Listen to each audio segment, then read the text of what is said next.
我们经常会在网络社交媒体上听到这样一句话：站在风口上的猪都会飞起来。可见机会对于一个人有多么重要。那么今天这期视频呢，咱们就来讲一下，可能是未来互联网最大的风口 Web 3.0。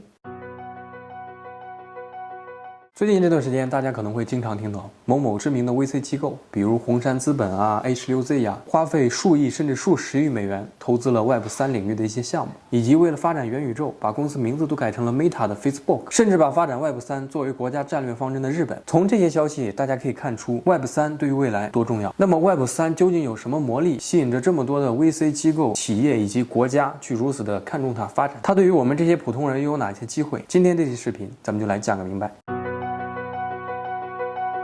在开始之前，先声明一点，本期视频提到的任何公司、人物、概念、加密货币、NFT 均作为科普用途，不构成任何的投资建议。那到底什么是 Web 3呢？从字面意义上来解释 ，Web 是网络的意思，3呢可以理解它为第三代，那么加在一起呢就是第三代互联网。那这个时候，聪明的小伙伴肯定会举一反三，那既然有第三代，那肯定就有第一代或者第二代。对，没错，咱们先说一下第一代互联网，也就是 Web 1。早在十几年前，一台电脑的价格是非常昂贵的。零几年，同学在家里买了一台大头电脑。那出于好奇呢，每次放学之后都有很多的小伙伴去他家里玩电脑。当时他家里的网络呢，还是使用的这种通过电话线来拨号上网。如果在上网的同时有人打电话进来，那么这个网络呢同样会中断，网速呢也是非常的慢，只有几百甚至几十 KB， 只能浏览一些简单的网页以及图片、新闻等等。可能是基于当时带宽或者一些其他因素的影响 ，Web 1时代呢只能读取由网站运营者编辑和发布的信息，用户呢也只能被动的接收这些信息。总之 Web 1最大的特点就是可读。当然了，随着时代的进步，科技的发展，很快我们迎来了 Web 2.0 的时代。我们可以随时用手机或者电脑以及其他的一些终端设备来访问互联网，可以在一些社交软件上发表自己的照片、视频等等一些其他观点或者看法，也可以在别人的作品下面评论留言来表达自己的观点。总之 Web 2.0 最大的特点就是可读加可写。如果把 Web 2.0 比喻成一个中心化的商场，那么用户发布在这个商场里面的文字、图片、视频等等内容，就是这个商场的商品。如果你的商品呢不符合商场的管理标准或者条例，又或者呢商场觉得你的产品利润太低，商场呢可以随时把你的商品进行下架或者更换，而你呢也只能被动的接受。大家在平时使用手机注册一款软件的时候呢，会发现它会先要求你同意它的使用条款或者注意事项，当你同意了这些条款之后呢，你才能够正常的去使用这些软件的所有的功能。这里面呢就包含了平台用最终的解释权，可以下架或者删除你发布的作品和内容。而 Web 3.0 的出现呢，就是解决了这一个中心化的特点，实现了去中心化。所以 Web 3.0 最大的特点就是可读加可写加拥有。咱们接下来呢，通过2021年非常火爆的 Metaverse 元宇宙呢，来给大家详细的讲解一下这个 Web 3.0 它到底是个什么东西。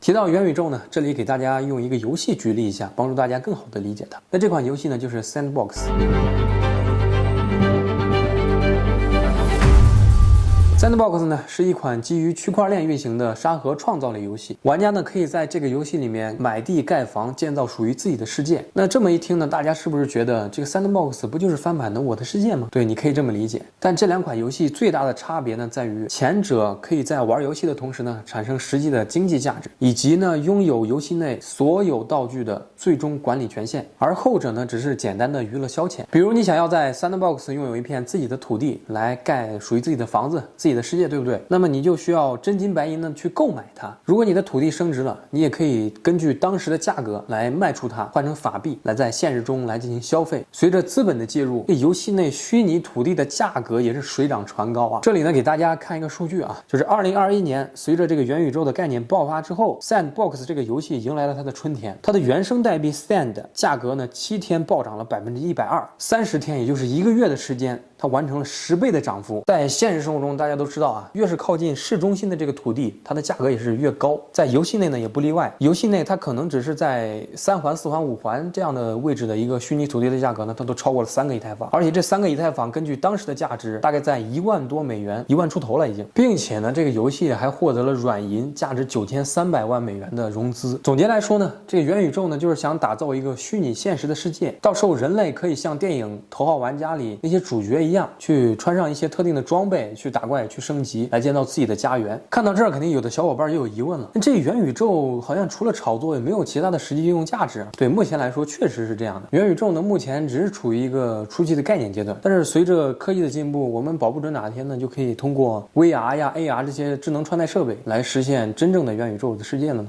对不对？那听到这儿呢，肯定又有小伙伴有疑问了，难道这个 Web3 就只有游戏和元宇宙这些虚拟的东西吗？没有任何实际的应用价值吗？哎，别急，还真有，而且还不少。咱们接下来就以一个最典型的例子 DeFi 开始说起。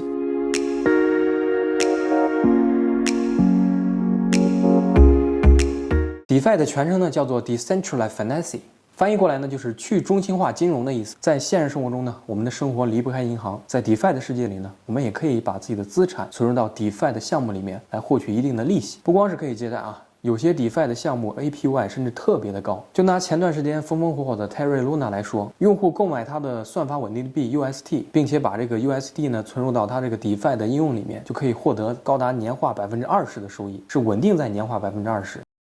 泡沫在太阳的折射下呈现出五彩斑斓的颜色，它是美好的，但是它总有破灭的一天。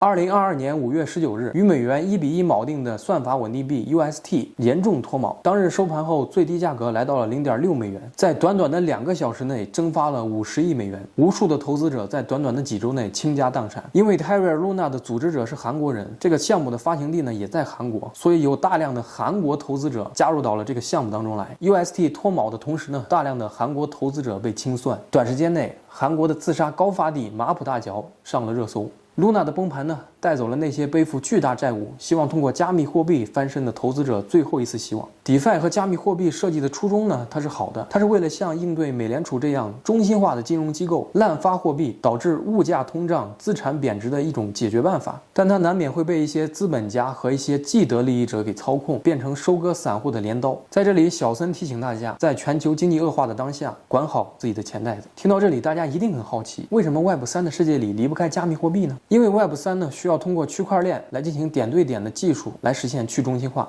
整个区块链的网络呢，它是自己运行的，没有人可以干预或者操控它的运行，也就是用户和用户之间建立连接。当然了，如果没有一些奖励和激励措施的话，肯定没有人去愿意维护这样的一种网络。而加密货币就是给予这些区块链开发者以及维护者的奖励。如果把区块链比喻成一台庞大的机器的话，那么加密货币就是这台机器的燃料，两者相辅相成，缺一不可。这也就是为什么 Web3 的世界里离不开加密货币的原因。比如大家熟知的 Bitcoin、Ethereum、Binance、Solana、Cardano 以及 Polygon 等等这些名称，它们对应的都是一条单独的公链，而这些公链呢，都有相对应的代币来激励它们的稳定发展和运行。这里再给大家通俗的讲一下，如果把 Web3 比喻成一台手机的话，那么这些公链呢，就相当于运行在这台手机上的操作系统。区块链的开发者呢，就可以基于这个公链的系统来开发出来各种各样的应用软件。比如这个主打 DeFi 金融的 Uniswap， 还有主打这个运动的 Stepn。Stepn 呢对标的其实就像 Keep 这种运动类的软件，用户呢在手机上下载 Stepn， 通过运动呢就可以获得相对应的激励，获得相对应的代币。还有这个主打游戏平台的 Gala， 它呢对标的其实就是 Steam 这种游戏平台。还有主打音乐的 Audio， 这个 Audio 呢就相当于 QQ 音乐、网易云音乐这种音乐平台。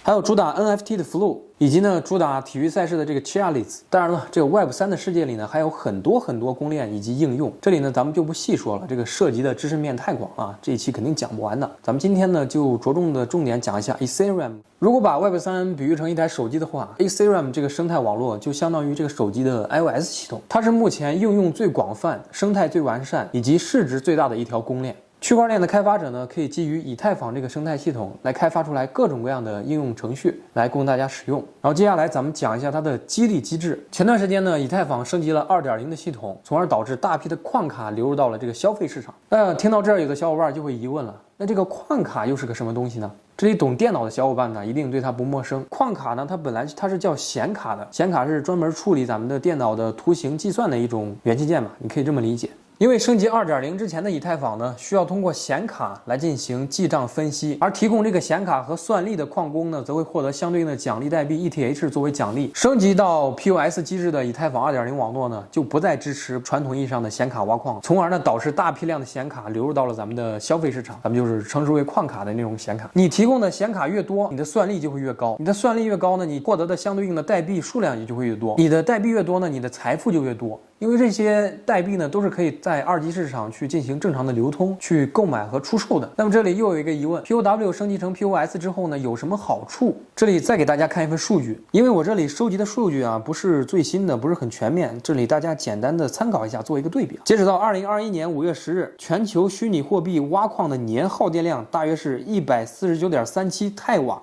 注意啊，这个单位它不是千瓦，它是太瓦。咱们单位换算一下啊。1太瓦等于1万亿瓦的电量，我数学不太好，大家帮我算一算，149.37太瓦大约等于多少千瓦？从这个数据呢，大家可以看到，挖矿呢对于电量的消耗是多么的大。挖矿呢不仅消耗大量的电能，同时呢也加剧了二氧化碳的排放。这里呢，研究人员表示，光2022年这一年，挖矿所产生的二氧化碳排放量呢，大概是6900万吨，占全球排放量的1%。而改成 POS 机制的以太坊就不再需要大量的电力来进行数据的计算以及存储。所以呢，最近一段时间，大家可能会经常刷到一些卖二手显卡的直播带货的直播间。这里科普一点啊，这些显卡大部分都是7×24小时满负荷运载、透支使用寿命来达到盈利为目的的矿卡。希望大家呢不要图便宜啊，购买一些价格过低的一些二手矿卡来打游戏。万一你用着这个 over 了，冒烟了，把这个 CPU 呢以及主板都一块给连带掉的毁灭了，你说这个得不偿失，对不对？